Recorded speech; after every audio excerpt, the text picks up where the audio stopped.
Student, easy way to learning earn and achieve में आपका स्वागत है। और स्टूडेंट, आज मैं पढ़ाने आई हूँ आपको लिटरेचर हिंदी का लेसन 10 ही विविधा से, और इसमें मैं आपको नेक्स्ट पार्ट पढ़ाऊँगी। तो स्टूडेंट, नेक्स्ट पार्ट को स्टार्ट करने से पहले, जैसा कि आपको स्क्रीन पे नज़र ही आ रहा है, तो मैं आपको एक इन्फॉर्मेशन देना चाहती हूँ। ये जो इन्फॉर्मेशन है ये क्लास 10th और 12th के इंग्लिश की बैच की है स्टूडेंट। तो यहाँ पर जैसा कि लिखा हुआ है advance learning institute crash course, और ये जो कोर्स स्टार्ट किया गया है वो यूपी बोर्ड के स्टूडेंट्स के लिए हैं, जिसमें कंप्लीट सिलेबस इन 1 मंथ यानी कि 1 महीने में आपको पूरा सिलेबस करवाया जाएगा। और student of class 10th and 12th यानी कि क्लास 10th और 12th के लिए ये स्पेशल बैच स्टार्ट किया गया है। और ये स्टार्ट हुआ है स्टूडेंट, ये स्टार्ट होगा स्टूडेंट 21 मार्च से। और इसमें क्या क्या आपको फैसिलिटीज़ प्रोवाइड की जा रही है इस बैच में स्टूडेंट, मैं आपको और बता दे रही हूँ। और ये किसके द्वारा स्टार्ट किया जा रहा है ये भी मैं आपको इन्फॉर्म कर रही हूँ। तो यहाँ पर जो फैसिलिटीज़ आपको प्रोवाइड की जा रही है स्टूडेंट, वो ये है कि we complete their syllabus in 1 month, यानी कि हम जो है आपके सिलेबस को 1 महीने में कंप्लीट करवाएंगे। Regular test to check progress, आपकी प्रोग्रेस को चेक करने के लिए रेगुलर टेस्ट लिया जाएगा। Provide importance notes for board, यानी कि बोर्ड द्वारा जो इम्पोर्टेंट नोट्स होते हैं वो आपको प्रोवाइड करवाए जाएंगे। और उसके बाद प्रैक्टिस फॉर मॉडल पेपर, और मॉडल पेपर की जितने भी आपके क्लास 10th और 12th के मॉडल पेपर हैं वो सारे प्रैक्टिस करवाए जाएंगे। और ये जो बैच स्टार्ट किया गया है वो है सैफ अली, इनका जो कॉन्टेक्ट नंबर है स्टूडेंट ये है 9889454936, एंड सेकंड नंबर है 7985883632। सो स्टूडेंट, मैं इन्फॉर्म इसलिए कर रही हूँ क्योंकि ये जो सर हैं मैं इनके कांटेक्ट में हूँ, और ये सर बहुत अच्छे से इंग्लिश को एक्सप्लेन करते हैं। तो आप प्लीज़ इनसे कांटेक्ट करिए। अगर आपको 1 महीने यानी कि 24 अप्रैल से पहले आपको कुछ भी इंग्लिश में कहीं पर भी कोई प्रॉब्लम हो तो आप इनसे कांटेक्ट कर सकते हैं स्टूडेंट। और इसके साथ साथ मैं आपको एक और इन्फॉर्मेशन देना चाहती हूँ स्टूडेंट कि ये जो सर हैं सैफ अली, ये कॉमर्स के भी सर हैं। तो ये कॉमर्स के यानी कि इंग्लिश मीडियम और हिंदी मीडियम बोथ क्लासेस लेते हैं। तो अगर आप कॉमर्स यानी कि कॉमर्स के स्टूडेंट हैं तो आप इनसे कांटेक्ट कर सकते हैं। मैंने इनका स्क्रीन पे नंबर दे दिया है, तो आप व्हाट्सअप या इनसे फ़ोन भी कॉल भी कर सकते हैं स्टूडेंट। तो आप ज़रूर इनसे कांटेक्ट करिए स्टूडेंट। और स्टूडेंट, मैं ये भी कहना चाहती हूँ कि ये 2 डेज़ की डेमो क्लासेस यानी कि इनका जो बैच स्टार्ट हो रहा है वो 21 मार्च से स्टार्ट हो रहा है, लेकिन ये 19 एंड 20 को ये डेमो क्लासेस लेंगे जो कि फ्री है। अगर आपको इनकी क्लासेस का गेन यानी कि बेनिफिट लेना है तो इनसे ज़रूर कांटेक्ट करिए स्टूडेंट। तो आइए स्टूडेंट, आज की क्लास को स्टार्ट कर लेते हैं। और आज की क्लास में टॉपिक है लेसन 10 से मुझे कदम कदम पर, और इसके जो रचयिता है वो है गजानन माधव मुक्तिबोध द्वारा ये रचना लिखी गई है, यानी कि ये कविता लिखी गई है। तो आइए देख लेते हैं इस कविता की व्याख्या को। मुझे कदम कदम पर चौराहे मिलते हैं, बाहें फैलाए एक पैर रखता हूँ कि 100 राहें फूटती। तो यहाँ पर जो पद्यांश में कवि ने संसार में इतने जो सुंदर और प्रभावपूर्ण और इतने मनोरम दृश्य जो अपने चारों ओर वो देखने को मिलते हैं उससे वो प्रेरणा ग्रहण करते हुए लोगों को ये संदेश देना चाहता है। यानी कि इस कविता में उन्होंने इस बाहरी जगत में जो भी उन्हें प्राकृतिक चीज़ें जो दृश्य देखने को मिल रहे हैं उनसे वो प्रेरणा लेके वो संदेश दे रहे हैं यहाँ के संसार के लोगों को। तो कवि कहता है कि मुझे कदम कदम पर अपनी बाहें यानी कि बाहें फैलाए हुए, यानी कि अपनी जो हाथ है हाथ फैलाए हुए असंख्य का मतलब होता है बहुत सारे चौराहे मिलते हैं। और उन चौराहे पर जब मैं कदम रखता हूँ, एक पैर रखता हूँ यानी कि एक कदम रखता हूँ, वैसे ही मुझे अन्य और जो राहें हैं जो चौराहे हैं वो मिलते हैं। 100 राहें फूटती हैं यानी कि 100 से भी ज़्यादा राहें या मार्ग मुझे मिलते हैं। तो यहाँ पर कवि का कहने का ये मतलब है कि जीवन में सफलता को प्राप्त करने के लिए जो उसको बहुत सारे रास्ते मिल रहे हैं और वो रास्ते जो हैं वो व्यक्ति को अपनी ओर खींचते हैं, यानी कि आकर्षित करते हैं। यदि व्यक्ति किसी मार्ग का चुनाव कर लेता है तो वो उस चुनाव किए हुए मार्ग में अनेक मार्ग प्रकट होने लगते हैं, यानी कि जब वो किसी एक मार्ग का चुनाव चुनता है तो उसी चुनाव में उसे और राहें मिलने लगती है। तो यहाँ पर कवि ये कहना चाहता है कि मुझे कदम कदम पर सफलता के चौराहे मिलते हैं और वो चौराहे जो है वो बाहें फैलाए हुए खड़े हैं, और जब मैं उस पर एक पैर रखता हूँ, किसी एक राह को चुनता हूँ तो 100 राहें उन पर खुल जाती हैं। फिर वो बोल रहा है मैं उन सब पर से गुजरना चाहता हूँ, यानी कि वो ये बोल रहा है कि वो सफलता के जो वो मार्ग हैं मैं उन सब से गुजरना चाहता हूँ। बहुत अच्छे लगते हैं उनके तजुर्बे और अपने सपने, यानी कि वो उस मार्ग से, यानी कि जो सफलता का मार्ग है उसमें तजुर्बे का मतलब होता है अनुभव, और अपने सपने जो कि उसे बहुत अच्छे लग रहे हैं उस राहों पे चलने पर।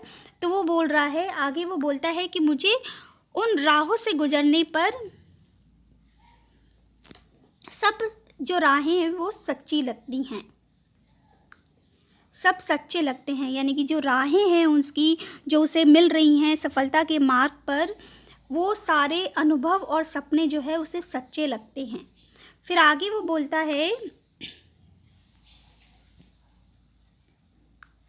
अजीब सी अकुलाहट दिल में उभरती है, मैं कुछ गहरे में उतरना चाहता हूँ, जाने क्या मिल जाए। तो वो आगे वो बोल रहा है कि मुझे इन राहों में गुजरने पर एक अजीब सी बेचैनी है इस दिल के अंदर, क्योंकि मैं उस राहों की गहराई में उतरना चाहता हूँ, यानी कि और गहराई में जाकर उन अनुभवों को अनुभव करना चाहता हूँ, यानी कि मैं उनको गेन करना चाहता हूँ।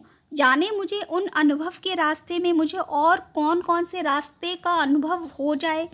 तो इसमें कवि का कहने का मतलब ये है कि मेरे मन में ये जिज्ञासा सदैव बनी रहती है कि अनुभव से अलग कोई और अनुभव मुझे इन रास्तों पे मिल जाए और मैं इस अनुभव के रास्ते में सदा ही प्रयत्नशील रहूं। शायद हो सकता है कि मुझे और अच्छे रास्ते मिल जाए। तो इस तरह से कवि जो है इस पद्यांश में अपनी जो बाह्य जगत है उसकी अनुभवों को इसमें वो आपके साथ शेयर कर रहा है। तो चलिए स्टूडेंट, इस पर आधारित जो क्वेश्चन है हम उनको सॉल्व कर लेते हैं।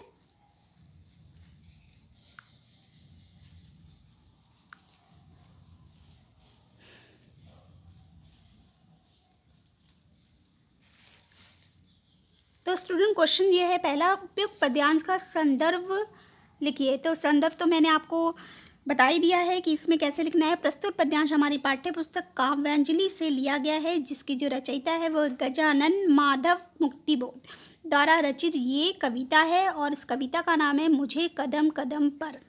तो आपको मालूम ही है पद्यांश किस तरह से लिखा जाता है, क्योंकि मैंने कईयों बार पद्यांश को एक्सप्लेन किया है, तो आप अच्छे से लिख सकते हैं।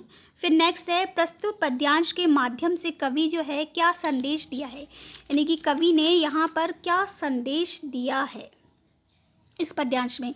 तो कवि ने जो है इस संसार के मनोरम यानी कि सुंदर प्रभावपूर्ण जगत के बारे में चारों ओर देखने पर उसे वो मिलता है, और उससे जो उसे प्रेरणा मिल रही है उस प्रेरणा को वो ग्रहण करके संदेश देना चाहता है इस पद्यांश के माध्यम से, यानी कि इस संसार में उसे जो अनेक राहें मिल रही है उन अनुभवों को इस कविता में सबके साथ साझा कर रहा है। फिर नेक्स्ट है, कवि जो है सदैव प्रयत्नशील अवस्था में विद्यमान क्यों रहता है। कवि के मन में यानी कि जो कवि का मन है वो सदैव जिज्ञासा बनी रहती है, वो अपने अनुभव से और कोई नया अनुभव भी प्राप्त करना चाहता है और उन रास्तों पे चलना चाहता है और प्रयत्नशील रहना चाहता है, ताकि वो एक नए रास्ते की खोज कर सके। तो वो ये बोल रहा है कि मैं इन सारी राहों पर चलना चाहता हूँ, सफलता के मार्ग पर चलना चाहता हूँ और उससे अनुभव लेना चाहता हूँ, और अनुभव लेकर उन अनुभवों को सबके साथ शेयर करना चाहता हूँ। उसके बाद है प्रस्तुत पद्यांश, यानी कि नेक्स्ट क्वेश्चन है, प्रस्तुत पद्यांश किस छंद में हैं। तो पद्यांश जो है इसमें जो छंद है वो है मुक्त छंद। फिर नेक्स्ट है रेखांकित अंश की व्याख्या कीजिए। सो स्टूडेंट, मैंने आपको पूरा पद्यांश अच्छे से समझा दिया है, तो आप रिपीट करके मेरी वीडियो को देख लेना, तो मैं वहाँ से आपको इस रेखांकित अंश की व्याख्या मिल जाएगी। तो आई होप आपको ये जो पद्यांश है वो समझ में आ गया होगा स्टूडेंट। तो आइए हम इसी लेसन का ही एक और चैप्टर को देख लेते हैं, ताकि हम बहुत जल्दी इसके जितनी भी पार्ट्स हैं वो क्लियर कर सकें। तो आइए स्टूडेंट, हम नेक्स्ट पार्ट को देख लेते हैं। सो स्टूडेंट, ये है नेक्स्ट यानी कि लेसन 10 में ही विविधा में नेक्स्ट चैप्टर, जिसका नाम है बूंद टपकी एक नभ से। तो यहाँ पर पहले मैं आपको प्रसंग बता दे रही हूँ कि इस पद्यांश में कवि ने क्या कहा है। तो कवि ने ये कहा है कि जब आकाश से बूंद टपकती है तो उस बूंद के टपकने पर कवि के मन में जो भाव उत्पन्न हुए हैं उन भाव को इस पद्यांश में उन्होंने व्याख्यात किया है।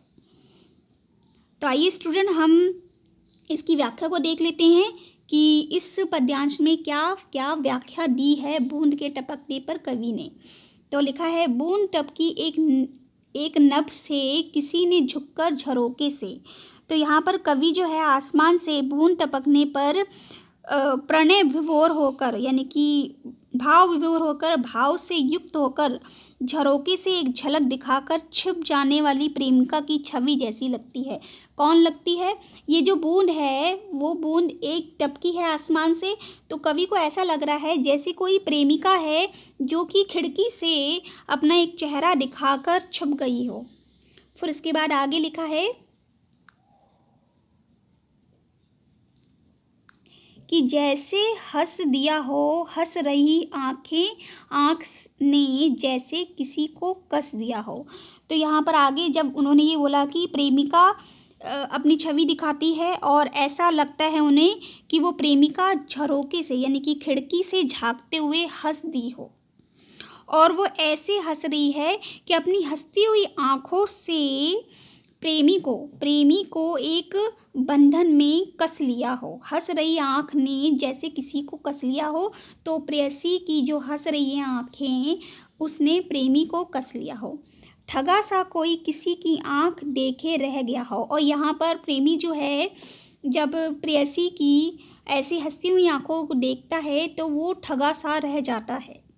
उस बहुत से रूप को रोमांच रोके सह गया, और प्रेयसी के ऐसे भाव को देखकर वो रोमांचित हो जाता है, एकदम आकर्षित हो जाता है और इन सारे रूपों को वो सहन कर जाता है, और ऐसे हो जाता है जैसे किसी ने उसको अपनी ओर आकर्षित कर कर बाहुपाश में बांध लिया हो। बाहुपाश का मतलब है एकदम कस के बांध लिया हो। फिर आगे लिखा है,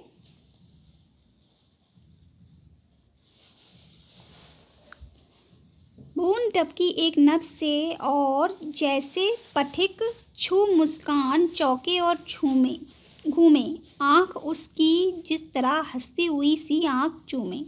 तो यहाँ पर अब ये जो सारा भाव किस लिए है? प्रेमिका को बूंद का दर्जा दिया गया है यहाँ पर।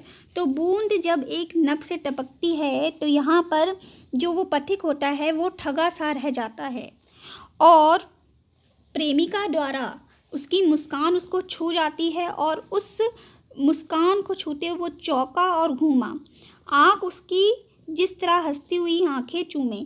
तो ऐसा लगता है कि बूंद के टपकने से पथिक किसी सुंदरी की मुस्कान को देखकर अचानक से चौंक पड़ा हो, और उसकी जो नज़र होती है उस मुस्कुराती हुई आँखों देखने के लिए और घूम पड़ती है, और पथिक यानी कि जो प्रेमी होता है उस सुंदरी के रूप सौंदर्य पर मुग्ध होकर और उसकी ओर टकटकी लगा कर देखता रहता है। तो इस तरह से जो है बूंद जब टपकती है तो कवि भी उस बूंद को इसी तरह से देख रहा है जैसे प्रेमी जो है प्रेमिका के इन भाव को देखने के लिए वो चौंकता है और उसे टकटकी लगाए हुए देखता रहता है। आगे, उस तरह मैंने उठाई आँख, बादल फट गया था, चंद्र पर आता हुआ सा अभ्र थोड़ा हट गया था। तो उसी प्रकार मैंने अपनी आँख उठाई, कौन? प्रेमी ने अपनी आंखें उठाई, जैसे आकाश की ओर देखते हैं बादल फट गया हो। अर्थात जब मैंने नायिका की ओर देखा तो मुख पर पड़ा हुआ उसका जो घूंघट था वो हट गया था। और वो घूंघट को यहाँ पर किससे कंपेयर किया गया स्टूडेंट? वो ये कह रहे हैं कि ऐसा लग रहा है जैसे चंद्रमा के ऊपर से बादल हट गया हो। तो चंद्र पर आता हुआ अब्र, अब्र मतलब होता है बादल, थोड़ा सा हट गया हो। तो यहाँ पर बादलों के आने पर जो एक बूंद धरती पे गिरती है, तो उस बूंद के गिरने पर कवि के मन में क्या क्या भाव उत्पन्न हो रहे हैं, उन्होंने इस भाव को प्रेमिका के रूप में दर्शाए हैं। और प्रेमी उन भाव को देखकर किस तरह से रिएक्शन कर रहा है, यहाँ पर ये बताया गया है। तो आई होप स्टूडेंट आपको ये पद्यांश भी समझ में आ गया होगा। तो आइए अब हम इसके क्वेश्चन को सॉल्व कर लेते हैं।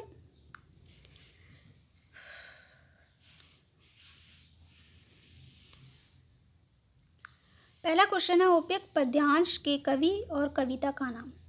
तो कवि जो है, कवि का नाम है भवानी प्रसाद मिश्र द्वारा ये रचित कविता है और कविता का नाम है बूंद टपकी एक नभ से।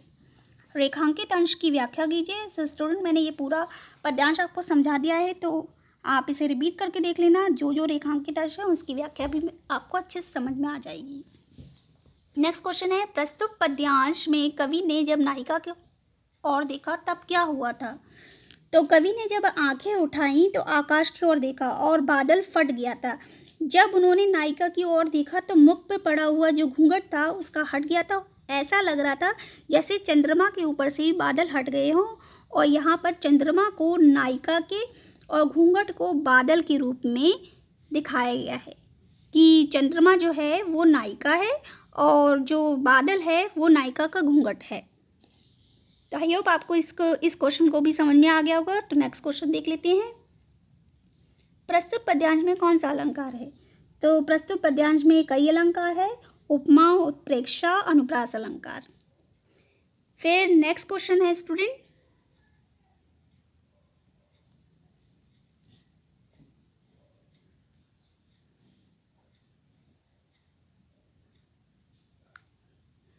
कवि ने किसे देखकर ऐसी कल्पना की मानो किसी सुंदरी की मुस्कान को देखकर कोई चौंक पड़ा हो। तो कवि ने जब आसमान से एक बूंद टपकी थी, उस बूंद को देखकर नायिका की कल्पना की थी, मानो किसी सुंदरी की मुस्कान को देखकर कोई चौंक पड़ा हो। तो यहाँ पर कवि ने एक बूंद को देखकर, बादल से एक बूंद को गिरते हुए देखकर उन्होंने कल्पना किसकी की थी? नायिका की थी। तो यहाँ पर पूरा आपको इस तरह से लिखना है कि कवि ने आसमान से गिरती हुई एक बूंद को देखकर नायिका की कल्पना की थी। तो आई होप स्टूडेंट ये पद्यांश भी आपको समझ में आ गया होगा। और आज के लेसन में मैंने आपको 2 पद्यांश यानी कि लेसन 10 के ही 2 पद्यांश समझाए हैं। तो चलिए स्टूडेंट, मैं बहुत जल्दी आऊँगी नेक्स्ट वीडियो लेकर। अगर आपको मेरा ये वीडियो पसंद आया हो तो प्लीज़ लाइक कर दीजिए, और जो भी मेरे चैनल को पहली बार देख रहे हैं व्यूवर्स तो वो सब्सक्राइब ज़रूर करें चैनल को। और ऐसे ही अच्छे अच्छे वीडियोस मैं आपको प्रोवाइड करवाती रहूँगी। तो चलिए, मैं बहुत जल्दी आऊँगी नेक्स्ट वीडियो लेकर। तब तक के लिए आप अपना ख्याल रखिए, खुश रहिए, सुरक्षित रहिए। Thank you.